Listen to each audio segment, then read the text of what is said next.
जय श्री कृष्णा। प्रिय मित्रों, क्या कभी आपको ऐसा लगा है कि आप पूरी तरह अकेले हैं? जब दिल भारी हो, रास्ते धुंधले दिखे और हर सवाल का जवाब सिर्फ क्यों पर आकर टिक जाए, हम अक्सर गिरकर हार मान लेते हैं। लेकिन भगवान श्री कृष्ण कहते हैं कि हर गिरावट के पीछे एक नए सृजन की तैयारी छिपी होती है। आज का यह वीडियो केवल एक चर्चा नहीं, बल्कि आपके जीवन के हर पूर्ण विराम को अल्प विराम में बदलने की प्रेरणा है। आइए जानिए कि कैसे गीता का ज्ञान हमारे आज के उलझे हुए जीवन को सुलझा सकता है। अगर आपको लगता है कि आपकी शांति की चाबी दूसरों के हाथों में है, क्या आप अपने अतीत के बोझ से बाहर नहीं निकल पा रहे हैं? तो रुकिए।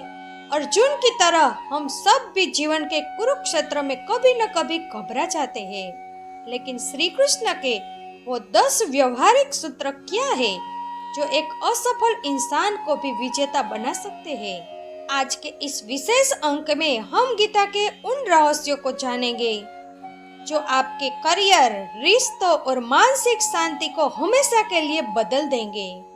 वीडियो का अंत मिस मत करिए, क्योंकि वहां आपके लिए एक विशेष संदेश है।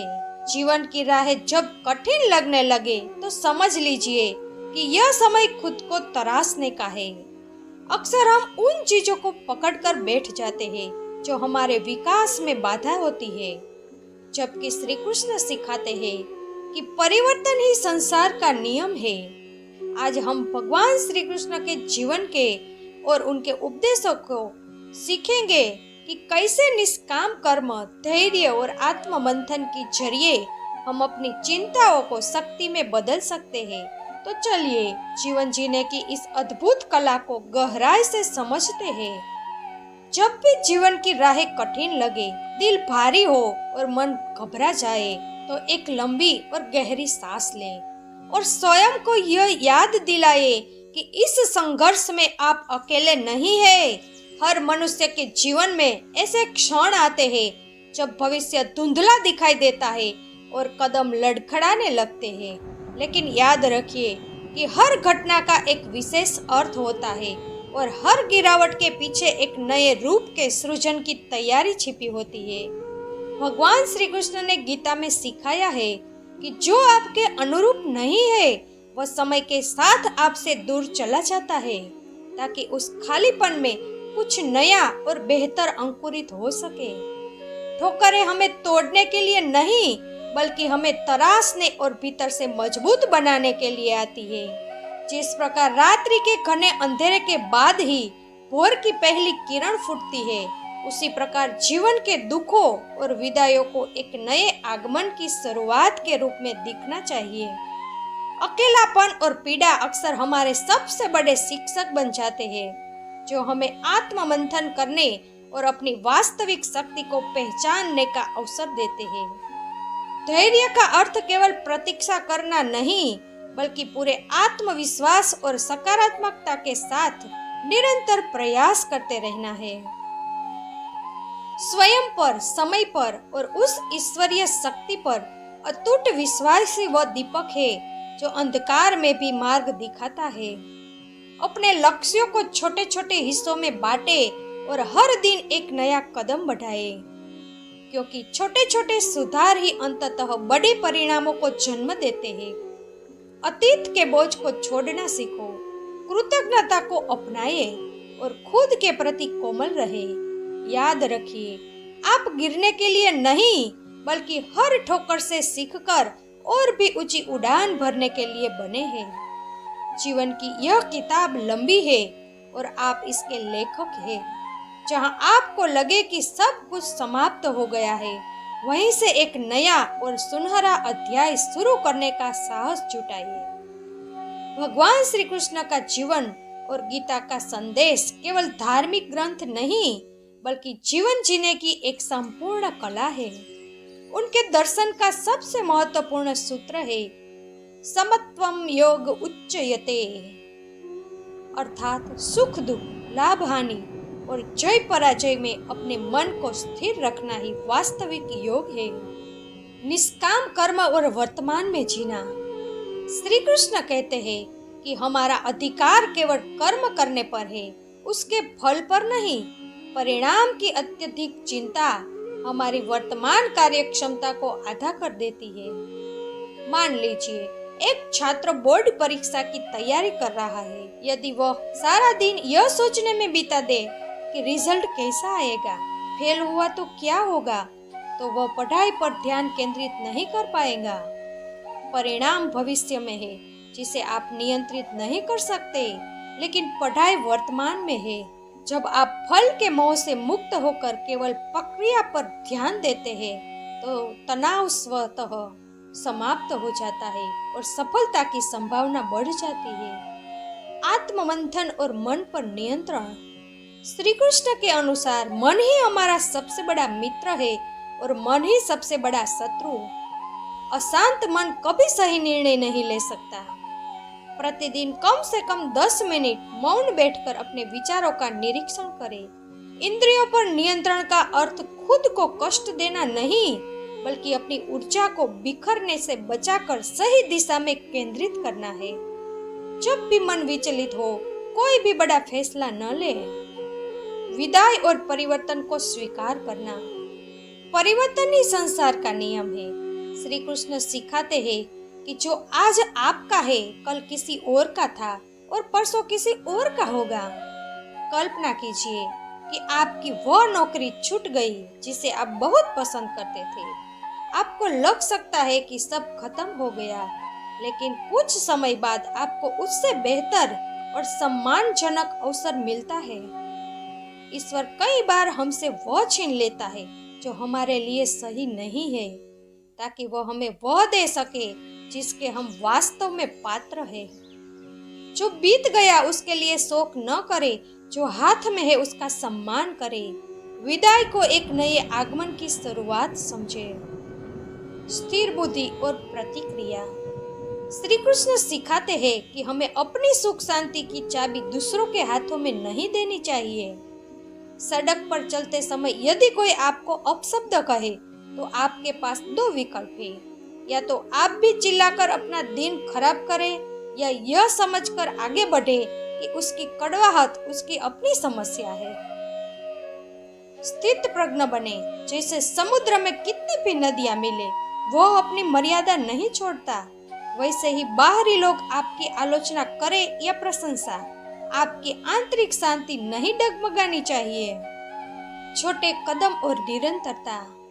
अर्जुन को उपदेश देते समय श्री कृष्ण ने उसे तुरंत युद्ध जीतने को नहीं कहा, बल्कि मोह त्याग कर केवल धनुष्य उठाने के लिए प्रेरित किया।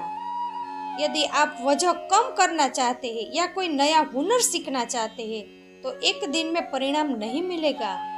हर दिन सिर्फ 15 मिनट का अभ्यास या एक नया शब्द सीखना ही वह छोटा कदम है जो अंततः आपको लक्ष्य तक पहुंचाता है। बड़ी जीत हमेशा छोटी छोटी निरंतर जीतों का परिणाम होती है। अनुशासन ही वास्तविक योग है। स्वयं के प्रति कोमल रहे। श्री कृष्ण ने सिखाया कि गिरकर न उठना और अपनी गलतियों से न सीखना ही वास्तविक पराजय है। यदि व्यवहार में कहीं कोई बड़ी गलती हो जाए, तो खुद को मूर्ख कहना शत्रुता है। एक सच्चे मित्र की तरह खुद से कहे, गलती हुई, पर अब मैं इससे क्या सीख सकता हूँ। खुद को माफ करना और फिर से प्रयास करना ही आत्म प्रेरणा का मूल मंत्र है। कृष्ण के अनुसार उद्धार स्वयं के द्वारा भी संभव है। कृतज्ञता और सेवा का भाव। अहंकार दुख का मूल कारण है, जबकि कृतज्ञता सुख का आधार है।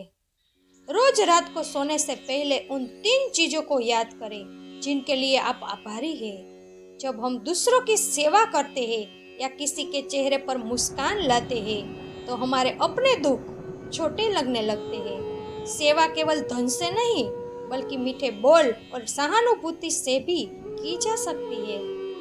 श्री कृष्ण का मार्ग भागने का नहीं, बल्कि सामना करने का है। जीत उसी की होती है जिसका सारथी धैर्य और विवेक है। परिस्थितियां हमारे नियंत्रण में नहीं हो सकती, लेकिन उन परिस्थितियों के प्रति हमारी प्रतिक्रिया पूरी तरह हमारे हाथ में है। शांत मन और मुस्कान के साथ अपना कर्तव्य निभाना ही कृष्ण चेतना है। भगवान श्री कृष्ण के उन्हीं उपदेशों और व्यवहारिक जीवन के सूत्रों को आगे बढ़ाते हुए यहाँ कुछ और महत्वपूर्ण पहलू और वीडियो का एक प्रभावशाली अंत दिया गया है। अकेलेपन की शक्ति और आत्म साक्षात्कार। अक्सर जब लोग हमारा साथ छोड़ देते हैं तो हम अकेलापन महसूस करते हैं। श्री कृष्ण के अनुसार यह अकेलापन वास्तव में स्वयं से मिलने का एक अवसर है। जब बाहरी शोर शांत होता है तभी हम अपने भीतर की आवाज सुन पाते हैं। अकेलापन आपको यह सिखाता है कि आपकी खुशी किसी दूसरे व्यक्ति की उपस्थिति पर निर्भर नहीं होनी चाहिए। जब आप स्वयं के साथ खुद रहना सीख जाते हैं तो आप दुनिया के सबसे शक्तिशाली व्यक्ति बन जाते हैं।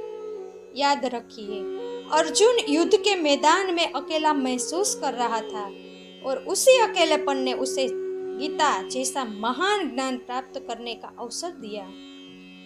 वर्तमान क्षण का महत्व।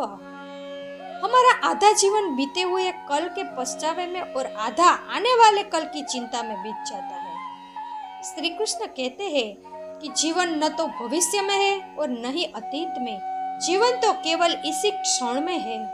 यदि आप आज दुखी है क्योंकि कल कुछ बुरा हुआ था तो आप अपने आज को भी बर्बाद कर रहे हैं। वर्तमान को पूरी सजगता के साथ जीना ही सच्ची पूजा है। जब आप आज के काम को पूरी ईमानदारी और आनंद के साथ करते हैं तो भविष्य अपने आप सुधर जाता है। मौन और धैर्य की ताकत। जीवन में हर बात का जवाब देना जरूरी नहीं है। कभी कभी मौन सबसे बड़ा उत्तर होता है। श्री कृष्ण ने कई बार शिशुपाल की गलतियों को मौन रहकर सहा, जो उनकी कमजोरी नहीं बल्कि उनके धैर्य और सही समय की प्रतीक्षा करने की शक्ति थी। जब परिस्थितियां आपके विरुद्ध हो तो बहस करने के बजाय अपने मौन और धैर्य को अपनी ढाल बनाइए। सही समय आने पर आपका कर्म स्वयं आपकी विजय की घोषणा करेगा। तो दोस्तों, याद रखिए कि जीवन का कोई भी मोड़ पूर्ण विराम नहीं होता, वह केवल एक अल्प विराम है।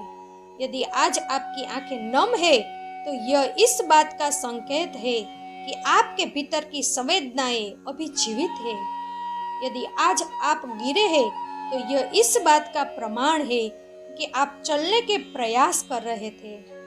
भगवान श्री कृष्ण का साथी बनना केवल अर्जुन के लिए संभव नहीं था, वे आज भी आपके साथी बनने को तैयार हैं। यदि आप अपने जीवन की कमान उनके हाथों में सौंप दें। अपनी मुश्किलों से भागिए मत, उनका मुस्कान के साथ सामना कीजिए, क्योंकि अंत में यह मायने नहीं रखता कि आपने कितनी लड़ाइयाँ जीती।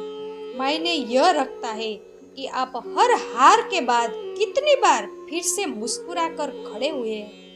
उठिए, अपना गांडी उठाइए और अपने कर्म के पथ पर आगे बढ़िए। समय बदल रहा है और आपका सुनहरा अध्याय शुरू होने ही वाला है।